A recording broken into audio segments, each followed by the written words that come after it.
dia kan punya dosa-dosa yang sangat banyak di dunia ini. Maksudnya dosa dia itu kayak dia penjudi lah, pemabuk lah. Jadi kadang inilah masyarakat Indonesia ini kan menilai seseorang bukan berdasarkan objektivitas. Kalau kita bicara hukumnya kira-kira gitulah. Objektivitasnya itu apa? Dia kan pelatih bola. Oke. Apa hubungannya dia dengan kontroversi dia penjudi dan segala macam? Itu beda hal, nggak apple to apple lah. Kalau mau dibandingkan ya dengan prestasi bolanya juga atau prestasi dia sebagai pelatih gitu. Jadi dia lebih tepat daripada Satamio. Ya lebih tepat lah, karena kan dia yang menguasai dan mengerti kultur sepak bola Belanda yang. Terima kasih ya Wei sudah klik video ini. Jangan lupa subscribe karena subscribe itu gratis. Selamat menonton, sedap. Oke, assalamualaikum Bangku. Waalaikumsalam. Udah lama di sini? Sudah lama. Belum kan? Lamanya belum terlalu lah. Siap. Menunggu Wak Geng. Jadi Wak Geng, kita kebetulan jumpa kawan lagi. Jadi kita bakal buat podcast mengenai hukum. Hukum. Tapi enggak lah. Relaksasi dulu lah kita. Udah bosan. Iya. Karena kemarin kita itu ngebahasnya hukum pidana, hukum perdata. Kayak gimana kalau motor kita ataupun mobil kita ditarik leasing.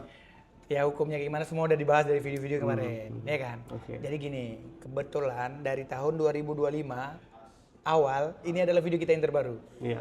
Dan ini video awal kita ya. Awal tahun. Di tahun 2025. di tahun yang baru. Jadi sebenarnya kalau kalian nggak kenal sama abang ini siapa, kita bakal kenalan langsung dengan abang. Aulia Rahman Hakim Hasibuan SH.MH. Oke, beliau ini juga seorang pengacara di Kota Medan. Kota Medan. Jadi kalau mana tahu kalian mau konsultasi tentang hukum, boleh dengan abang ini. Dan gratis. Dan gratis untuk konsultasi ya. Konsultasi. Siap. Jadi buat kalian gini. Kita mau tanya dulu, Bang. Abang dulu waktu sebelum jadi pengacara pasti punya hobi dong. Hobi ya. Nah. Hobi. Hobinya apa sih? Dulunya badan saya nggak seperti ini. Oke. Karena hobi saya itu adalah main bola, Bang. Oke, siap. Tergila-gila sama bola lah. Oke, main bola ya? Ya. Jadi kalau kita ngomong-ngomong bola boleh juga ya? Oh, boleh lah. Boleh lah. Boleh. Jadi kita bakal ngomong bola. Kalau Boleh. memang hobi bola, ada nggak klub bola yang ente cintai siapa? Manchester United. MU. Ya. Oke. Itu kenal MU dari tahun berapa? Maksudnya dari usia-usia berapa dulu? Usia saya mungkin usia 8-9 tahun udah kenal MU saya. Serius? Ya karena memang latihan bola dulu. Anjay. Oh, sempat masuk klub bola? Sempat masuk sekolah sepak bola. Oke, jadi waktu kenal MU, terus pemain MU yang paling favorit itu siapa? Dulunya zaman-zaman David Beckham. Oke, siap. Sampai sekarang masih cinta klub MU? Masih. Jadi kalau MU dengan Barca? MU lah. Serius? MU lah. Dengan Real Madrid? MU. Tapi kan MU kan nggak ada, sering nggak juara dunia dia. Mental kita sedang diuji karena MU memang lagi merosot. Tapi kan kita kan bukan karbitan ya kan. Tapi gini, kalau ngomong MU, aku dulu suka MU waktu ada Ronaldo di MU. Tapi setelah Ronaldo pergi ke Real Madrid, aku suka Real Madrid. Terus waktu Ronaldo pergi ke Al Nassr, aku suka Al Nassr. Berarti kan Ronaldonya. Iya, aku suka Ronaldo ya. Kalau Wak, pemain yang Wak paling suka siapa? Kalau untuk saat ini sampai saat ini ya, itu saya suka itu sama Bruno Fernandes. Bruno Fernandes. Di Manchester United, pemain Manchester United. MU juga? Iya. Kalau Wak perbandingkan, Ronaldo atau Messi? Ronaldo lah. Pasti Ronaldo. Oke. Ronaldo atau David Beckham? Ronaldo. David Beckham? Ronaldo. Anjir, serius? Ya. Jadi menurut Anda sebagai hobi pemain bola juga, seberapa besar pengaruhnya Ronaldo di dunia sepak bola?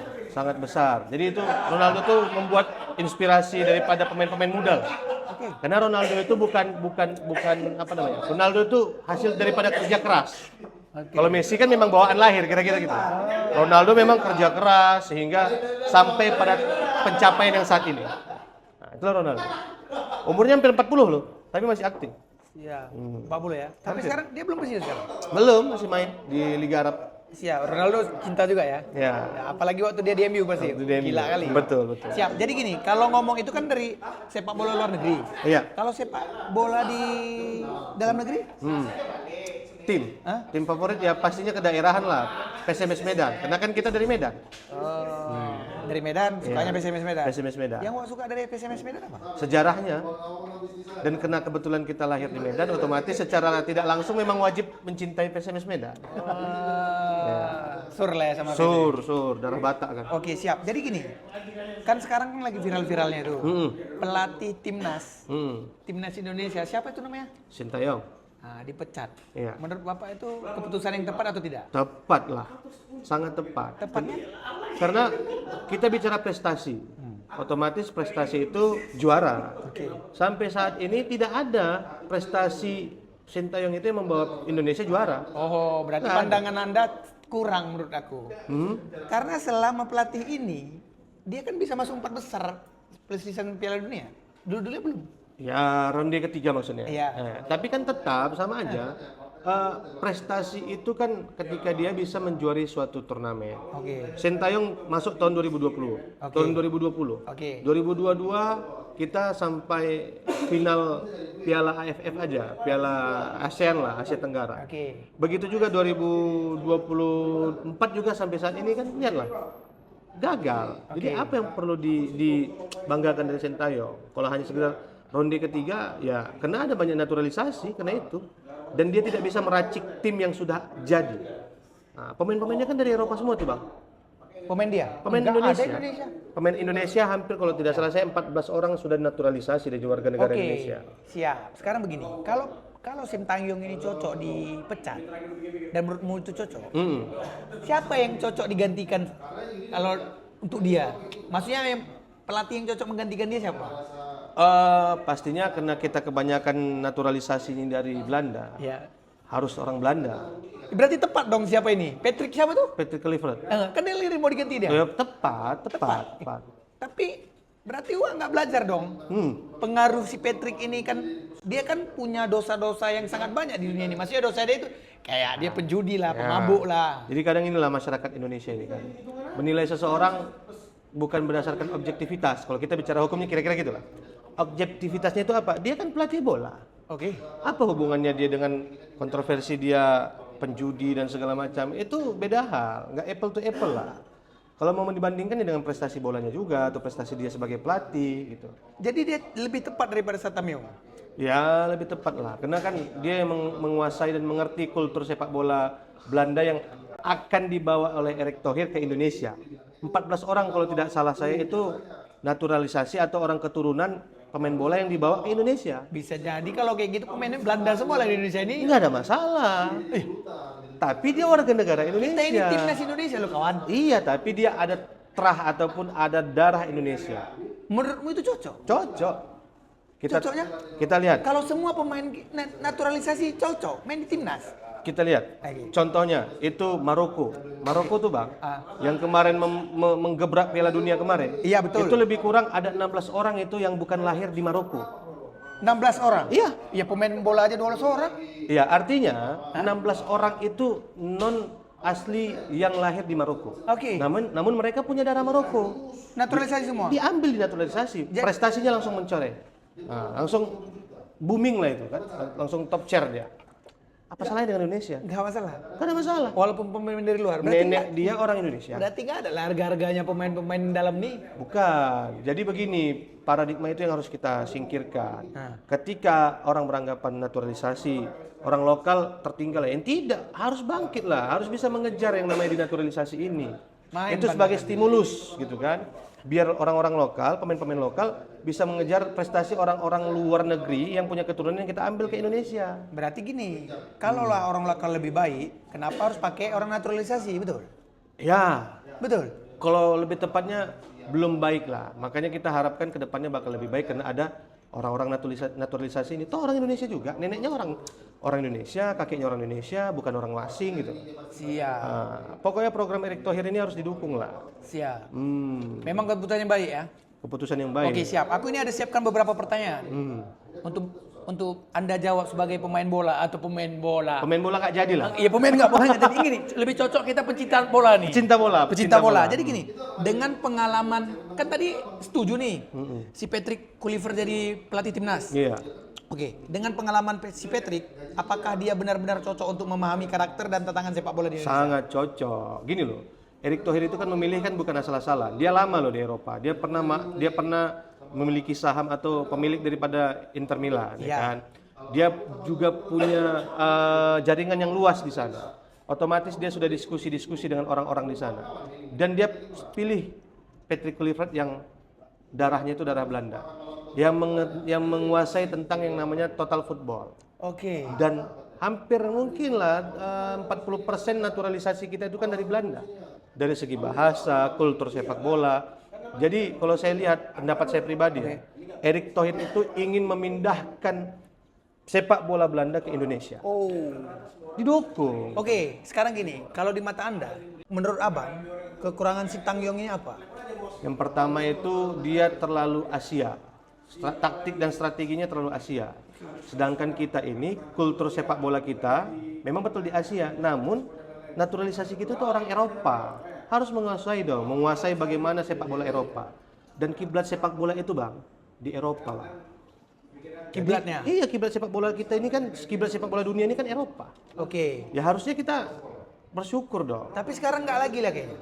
Udah Timur Tengah lah, semua orang nengok Timur Tengah. Ya karena si Ronaldo di situ. Betul kan? Betul. Sekarang nengok Al Nassr, itu view banyak kali loh. Ya, Ronaldo. Semua udah pusatnya ke sana. Ya. Sekarang begini, kalau kita berbicara kelebihan si Tamyong tadi, itu kan kekurangan. Ya. Kelebihan pelatih timnas, mantan pelatih timnas kita Sintayong apa? Kelebihannya ada nggak?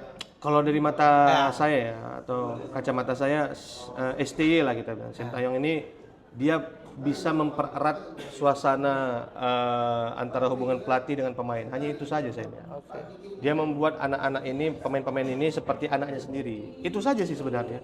Nggak lebih. Kalau prestasi lain? Nggak ada apa prestasinya. Ada nggak Indonesia pernah mengangkat trofi gitu loh? Nggak ada.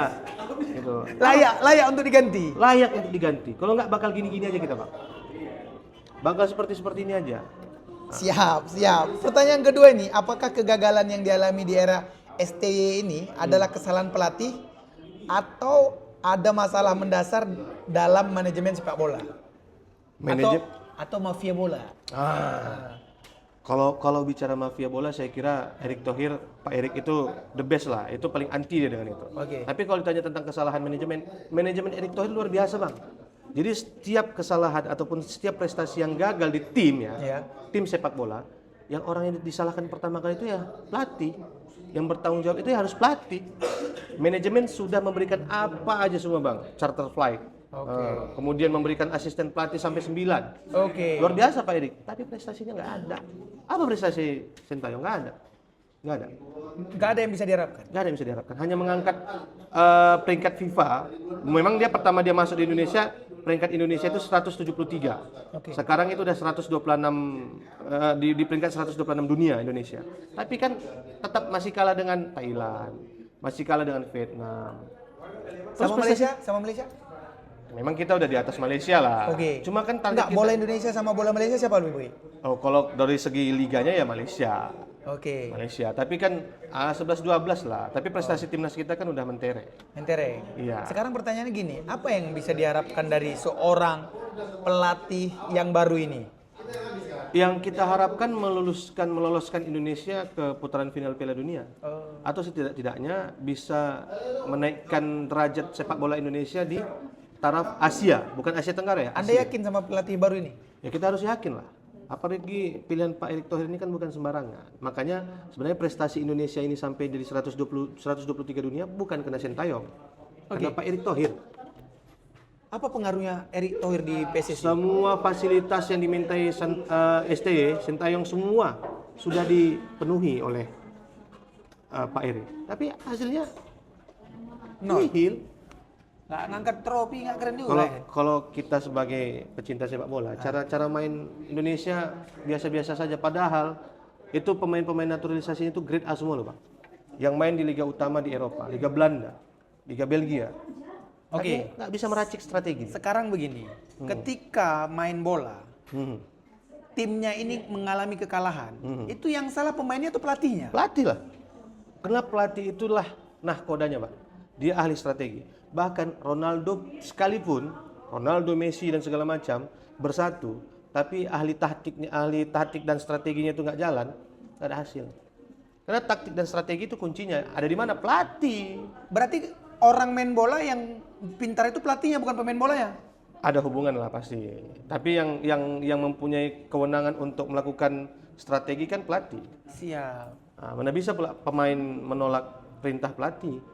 Gitu. Taktik-taktiknya semua ya? Iya, makanya Sintayong ini kurang taktiknya. Nggak enak dilihat lah. Kita lihat nanti mudah-mudahan Patrick Kluivert ini bisa membangun tim ini jauh lebih bagus lah. Minimal jadi Belanda KW satunya atau KW super lah kira-kira gitu kan. Siap. Jadi ini ada lagi apalagi jika Patrick Kluivert gagal membawa perubahan, apakah kita harus kembali mempercayai pelatih lokal atau tetap mencari pelatih asing? Saya kira kalau itu ya tetap pelatih asing lah.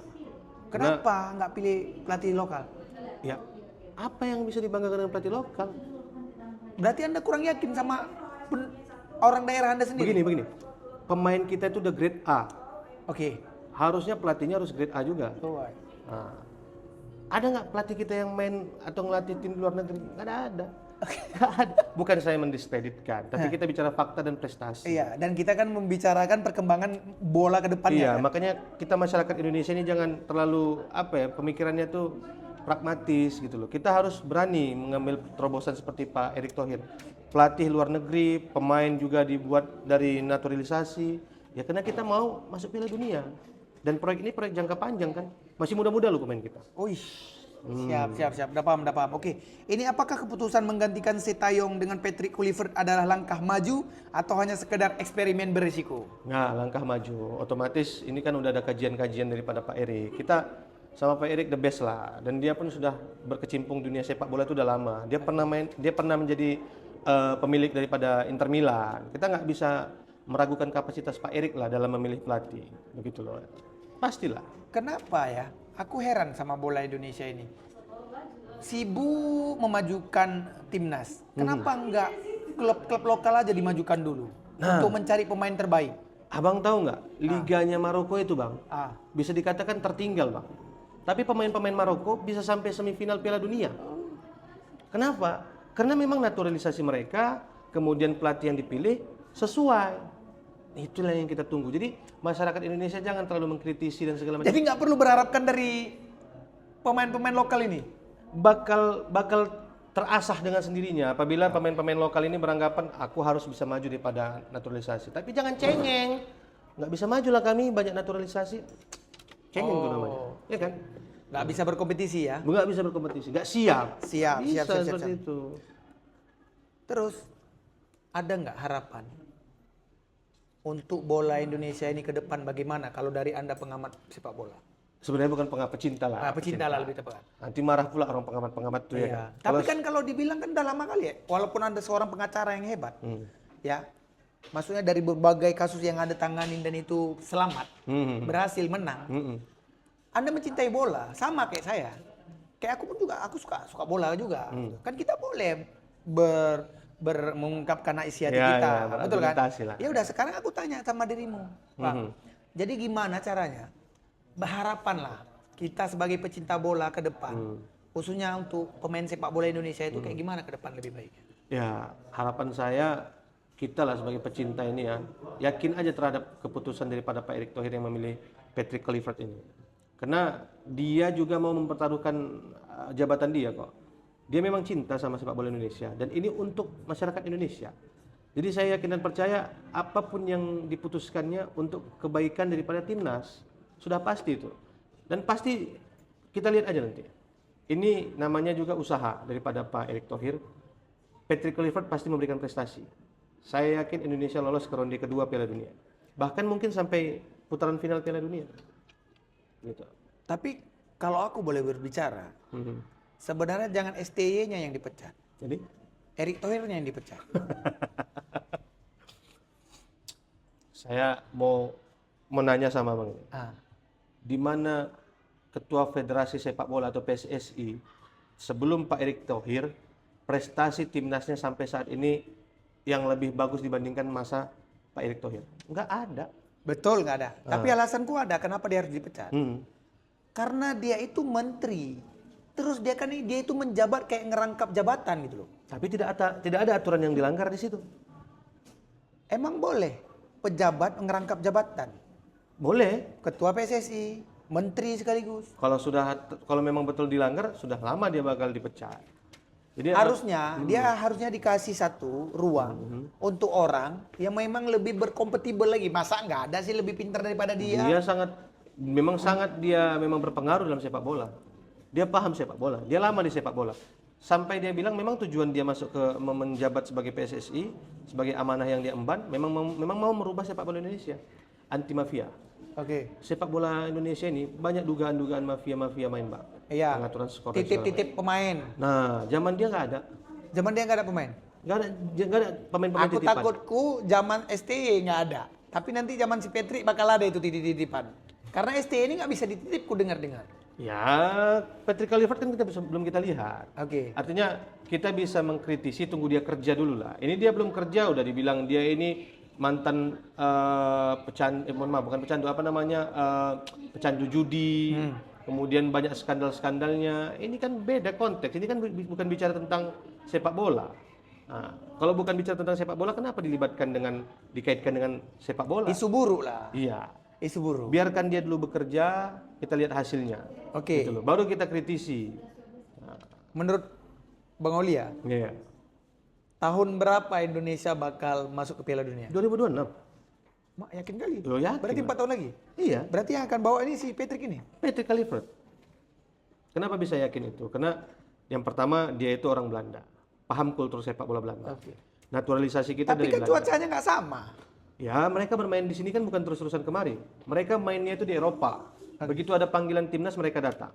Gitu loh. Bukan mereka harus beradaptasi dengan iklim kita, bukan. Oke. Mereka memang mainnya di Eropa. Memang kalau memang mau jadi pemain bola ya kiblatnya di Eropa. Begitu ada panggilan negara mereka balik. Gitu. Main sepak bola. Kan harus seperti itu. Makanya saya yakin, tapi kita harus yakin lah dengan pilihan Pak Erick Thohir ini. Boleh kita kritisi setelah dia melawan Bahrain nanti. Nah, kita lihat bagaimana strategi permainannya. Baru dikritik. Ini dikit-dikit, dia itu gak bagus, pribadinya begini, dekat dengan mafia. Apa ini sepak bola Indonesia kok dikait-kaitkan dengan hal itu? Jangan dangkal lah pikiran, maksud saya begitulah. Siap, siap. Jika Patrick Kluivert gagal membawa perubahan dalam dunia sepak bola, siapa lagi bakal dipercayai untuk orang Indonesia untuk jadi pelatih? Menurut abang lah. Kalau saya, Ya. kalau Kalau STY udah gagal, nanti si Patrick ini pun gagal. Siapa lagi yang cocok kita percaya gitu? ya pastinya pelatih yang berasal dari Belanda juga, karena memang kultur sepak bola kita itu naturalisasinya dari Belanda. Jadi nggak ada kesempatan untuk warga lokal untuk menjadi seorang pelatih ya? Memang nggak sepakai? Nggak ada, gimana ya? Miskin strategi saya kira. Jadi strategi kita ini kan udah larinya ke Eropa, dan kita ini levelnya mau kita naikkan, kita tuh minimal level Asia. Kalau hanya Asia Tenggara aja pun kita nggak menang, Bang. Ya. Kacau kita. Oke sih. Terakhir kali Sintayong main kemarin di AFF, semifinal juga enggak lolosnya. Jadi apa mau dibanggakan? Semifinal pun nggak? Semifinal pun enggak. Siap. Coba lah. Makanya haruslah terobosan kita itu harus balik. didukung lah. Oke. Ya kan? Tadi harapan pun dari kita sampaikan. Jadi gini, kalau orang ini dengar-dengar bincang-bincangan kita ini kan kita meluapkan apa yang ada di pikiran kita. Iya. Kan nggak akan sama pikiran kita dengan pikiran orang ini. Betul kan? Betul. Jadi kalau ada salah-salah malum aja. Terus kalau kita ngebahas bola ini panjang kali.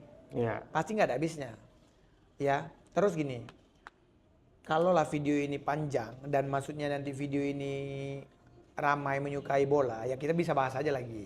Cuma karena ini lagi buat video, terus kebetulan pula kita bakal kedatangan pelatih baru kan. Kapan dia tahu nggak? Kapan kira-kira dia bakal melatih awalnya? Kalau Tanda diperkenalkan tangan kontrak kan belum juga. diperkenalkan secara resmi, katanya jadwalnya di tanggal 11 Oke. Januari nanti. Siap. Di situ dia kerja, baru kita kritisi ketika lawan Bahrain. Iya. Ini semua dosanya dibongkar. Iya. Kan kacau kita seperti Siap. Jadi kayak gimana nanti keseruannya? Kalau udah main nanti bisa kita buat video nih. Boleh, boleh. Baru kita review Boleh. Gimana dia jadi seorang pelatih timnas ya kan? Iya, Cocok kan? betul, cocok, Siap. cocok. Biar jangan panjang kali videonya, oke? Iya. Siap. Jadi makasih banyak udah nonton video kami. Kami di sebelah saya ada. Aulia Rahman Hakim, Dan Hasibon SH MH. Oke, siap. Terus kalian boleh follow IG kita. Boleh. IG kita di mana, Bang? Hakim_buat. Siap. Terus kalau kalian punya komentar, silakan komentar yang bijak yang bisa membangun channel kami. Kalau ada salah-salah dari kami minta maaf. Siap. Aku Nodiwa Geng, izin pamit dulu dari depan kalian. Kira-kira konten apa lagi ke depan bakal aku buat cocoknya di mata kalian? Kalian boleh komen di bawah. Siap? Oke. Aku Nodiwa Geng, see you next time. Bye-bye. Ber.